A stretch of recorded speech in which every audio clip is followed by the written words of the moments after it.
sa buong bayan. Kamera nakaabang, mga tao nagkakagulo. Habulan sa Senado, trending na naman.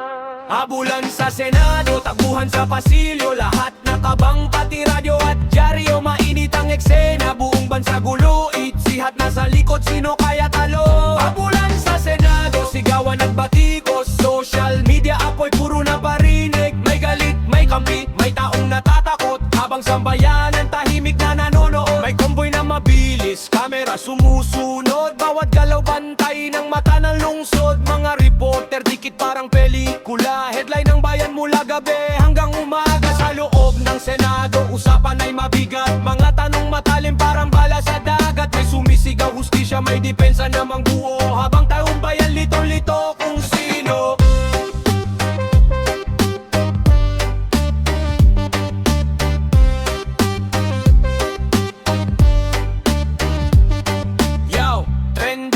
Naman sa bawat cellphone, kaliwat kanan ng issue sa bawat panahon. Comment section gera, puro bangayan. Lahat may opinion pero kulang sa katibayan. May nagsasabing tama ang paghabol, may iba namang galit, bakit parang kontrol?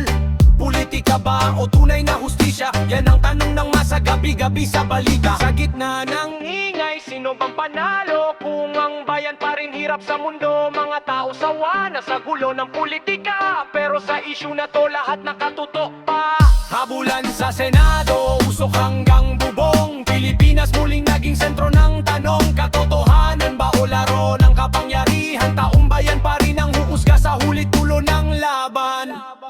Habulan sa Senado, taguhan sa pasilyo. Lahat nakabang, pati radyo at dyaryo. Mainit ang eksena, buong bansa